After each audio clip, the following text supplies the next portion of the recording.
Hello there, I'm Scotty. You're not continuing Wrestlemania week. We were talking about Wrestlemania. Oh, I feel like I'm.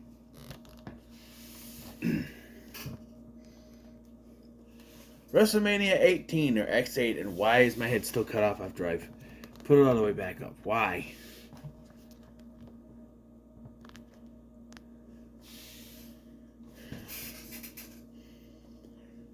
You can fix it, and you have problems. WrestleMania 18.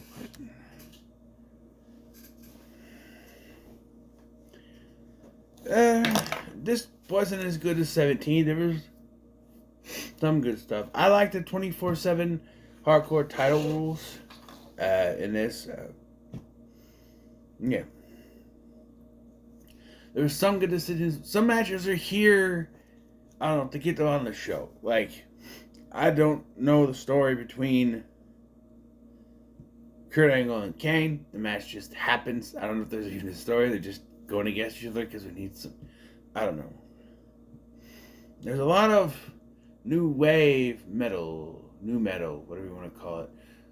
Because Saliva is here performing music throughout the night, basically. Because it was that time. It was, I don't know. Yeah. We don't get in America the Beautiful. Second year in a row, we don't get that. We just go straight to Saliva performing I've been your superstar. I like Saliva. And I'll be your superstar. Yeah, superstar. And then for the second year in a row, we start off the Intercontinental Championship match. And William Regal is in this. But this time, he is the champion. He's going against RVD. And I don't know what the story is. But Regal must have been drinking because his title's upside down when he comes to the ring. And the whole thing, it's like a one-track story with William Regal over the course of 2 or 3 years, is that he uses the brass knucks and he's got to get checked for it every match, but he still finds some way to weasel the brass knucks in. You know? The referee's checking, he doesn't have it, but then he has it snuck in a turnbuckle or something, but Rob Van Dam kicks it out of his hands. At one point he goes to go get it again, but you kind of know where this is going. Regal lost the year before. He's really losing again. This time RVD beats him with a frog splash. Regal is busted up real quick in this match, by the way, but, you know, it's a decent start. I'll say that. Next, the European title. Crybaby Christian is going for the European title against DDP. So apparently, Christian was the European champion. He lost to DDP. And he became this big crybaby, where he threw a fit every time he lost a match. DDP, being a mentor that he is, took him under his wing and helped him.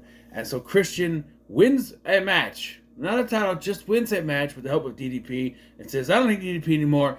Turns against him and says, I didn't need DDP. I won the match. Kind of, because DDP had the whole thing where it's like, that's not a bad thing, it's a good thing. So Christian would do the little thing to sort of mock DDP, and DDP's the European champion. The only title who would win in the WWF, by the way. I think. But, yeah, and this is a simple match. They go a few minutes, DDP hits a diamond cutter, and then Christian loses and throws a fit, and Jerry Lawler somehow, he said he wasn't going to throw a fit. Yeah. Hardcore title match. A match you always want to see at WrestleMania. Maven defending against Goldust. To be fair, they do make an angle out of this, but if you were looking at the card, you see Maven versus Goldust for the hardcore title, you'd be a little bit confused as to why it's here. You'd also be confused by when you look at the result of the match, it says that Spike Dudley won the match. If you didn't know about 24/7 rules, you'd be like, wait, Spike Dudley wasn't even in the match. But yeah, again, they go a few minutes back and forth, hardcore style, hitting each other. There's a gold trash can lid, gold shovel. There's a collision with the gold trash can lid that knocks Goldust out of the ring, and Maven down in the middle of the ring. Out comes Spike Dudley. He gets the 3 count and he runs off. Yeah. This is just the start of the whole hardcore title shenanigans, but yeah, it's fine. Drowning Pool is back to tell us the story of Triple H and Y2J through a song, and yeah, the whole more hardcore title shenanigans. Crash, who had come out to the ring to chase down Spike, is now in the back, and Spike is able to avoid Crash, but gets Hurricane swings in and kicks Spike in the head and wins the title. Al Snow was also there. I wasn't paying attention enough. All of a sudden, I see Al Snow come out of a bunch of boxes that have been knocked over or something. Apparently, he was there, but Hurricane is the champion right now. So, yeah. Kurt Angle versus Kane. For some reason, I don't know the reason why this match exists. It's just there. So I'm not going to be as harsh as I was on Angle's match with Benoit. That was a match between two very good technical wrestlers that was all about, he made Angle tap. I'm going to make it again. No, I'm going to make you tap. And then it ends by a roll-up with the tights. Bad decision. Here, I don't know. A part of me just wanted Kane to squash Angle and move on, which honestly at this point in Angle's career could have been the point. They make a big deal about, he won the WWF Championship in his rookie year. Yeah, so did Randy Orton. Technically, you don't count 2002. 2003 is a rookie year. Never mind. But anyway, Carlito won the United States title. Anyway, I mean, yeah, Kane. I don't know. There could be an argument for Kane should have won this match, but Angle winning is fine. And again, much like before, he sort of cheats. He rolls him up, puts his legs on the rope, wins. It's a pretty decent match, but it really is just there, I think. But it works. More hardcore title shenanigans as Hurricane is trying to hide somewhere from the people, and he hides in some locker room. We don't know what it is. I'm watching this, and he goes in behind this changing thing. It's obvious that he's there because you can see his shadow the whole time. But these women, whoever they were, I didn't know. I wasn't sure who they were at this point. I'm like, who are these women? I don't recognize any of them as divas. What is this? And you see Hurricane's shadow, and they don't notice him at all. And he's watching it. All of a sudden, you see a giant stick raise up. It's later revealed to be a broom. But you know what the innuendo is supposed to be. They start freaking out. The Godfather, for some reason, comes running in. You realize these are the Godfather's hoes. Or as one of the commentators say later, is escorts. Because they couldn't use hoes at this point. Since the right to censor thing happened. But he's the Godfather. I don't know. Nobody. The Godfather chases Hurricane out of there. And we'll get... Next, Undertaker versus Ric Flair. Ric Flair is a 50-50 owner of the WWF at this time. And for some reason that I still don't know, he cost The Undertaker a match against The Rock at No Way Out. And so now Undertaker wants the match with him. Ric Flair says, nope, I'm done with that. So The Undertaker beats the hell out of Arn Anderson. And Arn, all you need to do was get the Glock. But no, he gets his ass beat. Ric Flair still says no, but then he's like, he goes to the performance, whatever it's called at this point, the developmental, and beats the hell out of David Flair, which I believe is the last time we see David Flair on television. And then now Ric Flair's okay, you've done it. You've gone after my child, my kin, my prodigy. Now you got it. To do this, for some reason, he has to surrender his 50-50 ownership temporarily to get this match, and he does. So now he has this match, and Vince McMahon makes it no disqualification. So, yeah. So this is a good match. This is a good match. Don't get me wrong. But I have always thought that the wrong person won. And I understand. I understand that The Undertaker is The Undertaker and he had that legacy and he had the streak. I get it. You can't just throw that away. But the whole story is Ric Flair getting revenge for his son getting beaten up. And as a father, especially now, I thought it then, I think it more now, as a father specifically, Flair should have been the one to get the one up, to get the victory. Even if what they should have done, in my opinion, is not make it no disqualification.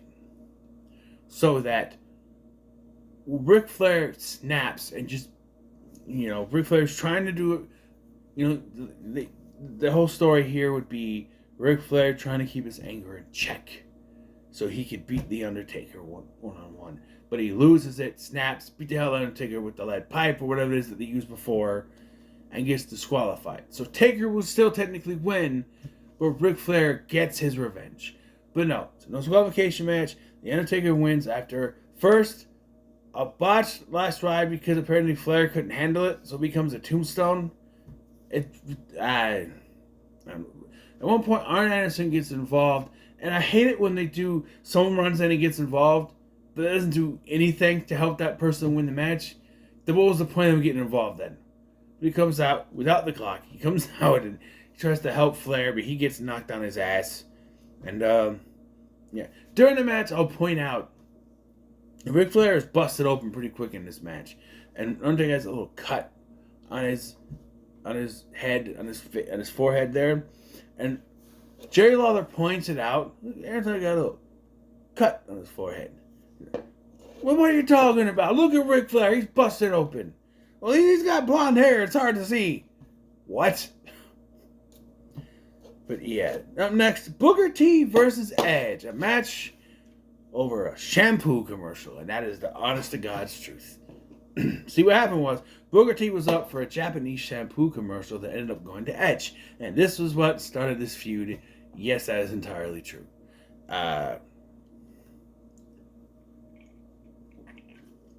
Booker T's in the back, talking to Michael Cole, trying to say that he's smart, talking about Einstein's theory of relatives. Now, I'm no genius, but I'm not sure that's what it's called. But anyway, the match, again, much like Kane and Angle, it was there. It's a fine match. Edge wins as it should be. And that's it. More hardcore title shenanigans. Hurricane is in the back being interviewed by the coach when Mighty Molly shows up and turns on him by hitting him with a frying pan and pinning him for the hardcore title. We're not done. But a match that never should have happened. Stone Cold versus... Hey, yo, you don't know who I am, but you know why I'm here. Wait, did I say that right? Yo, hey, yo. That's right. Because if I was a fan watching back then and I saw the NWO show up to cost Steve Austin the title at No Way Out, I think this was leading to Austin versus Scott Hall, and not Austin versus Hogan. But I don't know the entire story. I assume at one point it was discussed, but something happened. Apparently Austin is very frustrated with his booking at this time. He would leave after WrestleMania, and who could blame him? I assumed the plan was him versus Hogan, and I assume Hogan was the reason why they didn't have the match. Because you probably would rather put over The Rock than Austin. I don't know. Could be Vince, but I don't know. I'm just one to assume. But, yeah, so we have Stone Cold Steve Austin versus Scott Hall. This should have been a no DQ match. Because whenever you have a match where a ref bump happens, you just sit and wonder... Sometimes you sit and wonder, why couldn't it just be no disqualification? Because Kevin Nash comes out with him, right? At one point, referee Tim White gets knocked down. And so then they start double teaming him with a chair and stuff. And again, I have to call this out because I hate when they do this thing. They go for the pin, and here comes referee Jack Doan But it makes no sense because if there's a referee back there watching and he would see how this happened, he should come out and call for the disqualification. I've never understood this storytelling element of a referee being down, another one comes out. Obviously, he would have seen everything that just fucking happened and should disqualify them for one, for Nash getting involved, two, using the chair. But no, he just goes for the count, and then he gets knocked the fuck out. And then Austin ends up hitting 3 stunners in total in this match. But yeah, he hits a stunner on Nash. Nash is down. And so he's digging out Scott Hall. He hits him with 2 stunners, goes for the pin. Tim White's back in now by this point. At one point, Hall goes for the pin. And Tim White gets in, flops over both of them to go to the other side to start counting the pin. I'm like, why didn't he just count it from that side? Why did he have to flop over the top? I don't understand it. But, of course, Austin wins, and then he leaves. Because I would, too. If I thought I was facing Hogan, and all I got was Scott Hall, it may have that he could have paired him with someone else if there was anyone left on the roster who wasn't here. I know Benoit was injured, so that wasn't going to be him. But, I don't know.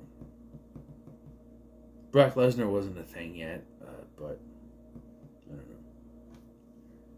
know. Maybe Stone Cold versus Kevin Nash could have been the thing, and probably would have been if Hall wasn't able to compete. But next, the WWF Tag Team titles on the line is Billy and Chuck defending against the APA, the Dudley Boys, and the Hardy Boys in a Fatal 4-Way Elimination Tag Team match.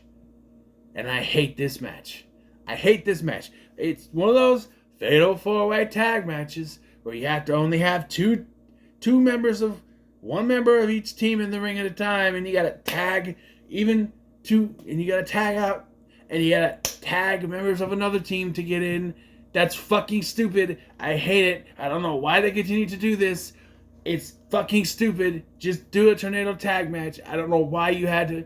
I know part of it is setting up spots, but you could do that with the tornado rules. You don't have to. I hate it. Billy and Chuck retain because with this format, that's kind of easy. Whereas I can see if they're all going at it, I would expect new tag champs, but this way. The final, no, not yet. So, hardcore title shenanigans. Molly Holly's trying to run away, but she gets hit with a door. One of those doors that has a bottom and a top. It's cut in half, and you could either do it together, or you can take the little lock out and swing it. He swings the top half, hits the top half, gets swung, knocked out by Molly Holly, gets knocked out, and it's Christian. He pins Molly Holly to win the hardcore title, and he runs off. Now we get the match that should have definitely been the main event, but what do I know? What do everyone who ever watched this WrestleMania know? Because everyone says it. This should have been the main event. There's no way the other 2 matches on this card should have went on after this. This should have been the main event. It's The Rock versus Hogan. This is the big thing. It's the thing on the poster. It's what this whole WrestleMania is built on. And it's not the main event. Why? Why is this not the main event? And as you can imagine, this is a really good match. A solid match, back and forth, leg drops, rock bottoms, just back and forth. When I was younger, I always thought Hogan should have won. And now as an adult, putting all truths about Hulk Hogan aside, this was the right move for The Rock to win. Because it's about, paving the way and the Rob, or whatever you call it, kind of giving it off to the next generation. Even though The Rock would only be left in WWE for a cup of coffee before he leave for Hollywood, but it is what it is. But this is, then you have the NWO come out and turn on Hogan because the fans basically were cheering Hogan this whole time, and The Rock comes out and helps him, and the whole thing, and then the NWO would kind of have a downfall because Hogan would obviously end up leaving, X-Pac would come back and join the NWO. Scott Hall would not be able to be depended on, and he would be fired from the WWF. Big Show would be brought in as a substitution, and then Booker T would end up being thrown into the NWO. He'd be thrown in there by Ric Flair, who just says, "Booker T, you're now in the NWO," during a random attack on Stone Cold, and I think it was. And then Shawn Michaels would be brought in as a last resort. And then Booker T would get kicked out subsequently. And then Triple H was supposed to join. But then, unfortunately, Nash got a quad injury during an 8-man tag match on Raw and had to be taken out. And they eventually decided to scrap the NWO. Big Show would end up jumping over to SmackDown eventually. X-Pac would be released. And Shawn Michaels would start a program with Triple H at the X Reunion. You'd all street fight, that whole thing. But yeah, the NWO was not long for being inject a lethal dose of poison. It didn't really do anything poison. Maybe food poisoning that only lasts 24 hours of sickness and then went away after you took a giant shit in the toilet. So how do you follow what should have been the main event? A triple threat women's title match that nobody cares about. It's Jazz defending against Lita and Trish. Did I mention they're in Canada? Yeah. Trish doesn't win. She should have, because they're in Canada. Edge won. He's from Canada, Toronto specifically. So is Trish. Why does Jazz retain her title? I don't get it. Why doesn't Trish win? I don't understand. Especially if you're going to follow Rock versus Hogan. Trish winning the title, even if the match is not that long, Trish winning the title would have woken up some people in the audience. Oh, hey, hometown girl wins. But no, no. Final part of the hardcore title shenanigans. Christian is trying to get in a car to leave, but he's attacked by Maven, who wins the hardcore title back and takes his car. This whole hardcore shenanigans thing was for nothing then. I have always hated this. I rented this VHS tape from Cashwise back in the day, and I remember watching this, and when Maven wins the title from Christian and takes off, I went, that is horseshit. And I was a teenager, but I'm like, that is stupid. You essentially did this whole 24/7 hardcore shenanigans thing throughout the night just to give it back to the guy who had it when the show started. What is the point?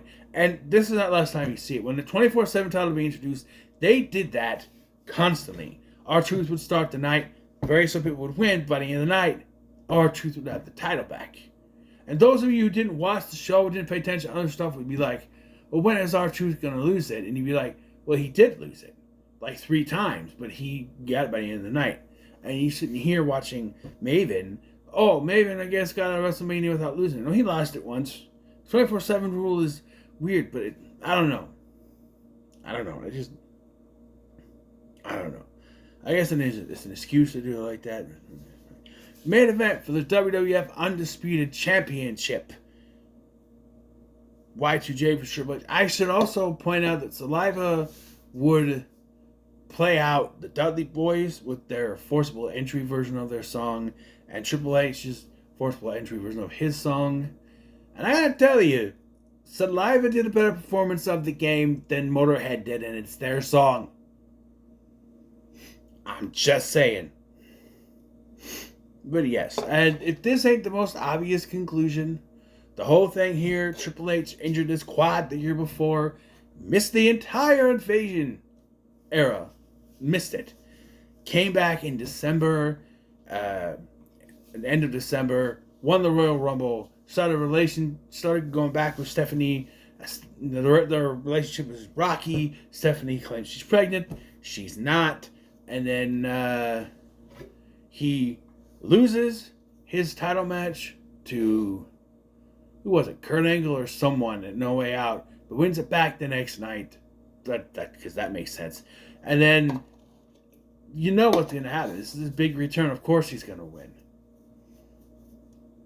So he does. He gives a pedigree to Stephanie on the way out, though, before he wins. And then he beats Jericho after a flying nothing into a pedigree. And yeah, Rock versus Hogan should have been the main event. This was a fine match, but if you're in the audience and you're watching this, you're deflated after Rock versus Hogan. That's such a big matchup. That's the one that they're really building this around. And then you got 2 more matches and a segment afterwards, and you're just like, well, it peaked with Rock versus Hogan. And that's what I have to I'm watching this. After Rock versus Hogan, I'm like, how are we not done? Because it's not the main event. So you have this Y2J and Triple H match that shouldn't have been the main event. It's a fine match, but it's not main event worthy. Not when Rock and Hogan is also on the card. But yeah, I think this is a solid WrestleMania. I think there's definitely better. 17, of course, is up there, but it's a nice medium. Nice medium. So, yeah. What are your thoughts on WrestleMania 18 or X8, whatever you want to call it? Let me know in the comments below. You should like, share, and subscribe. Thank you for watching. I've been Sky, and I'll see you in the next one.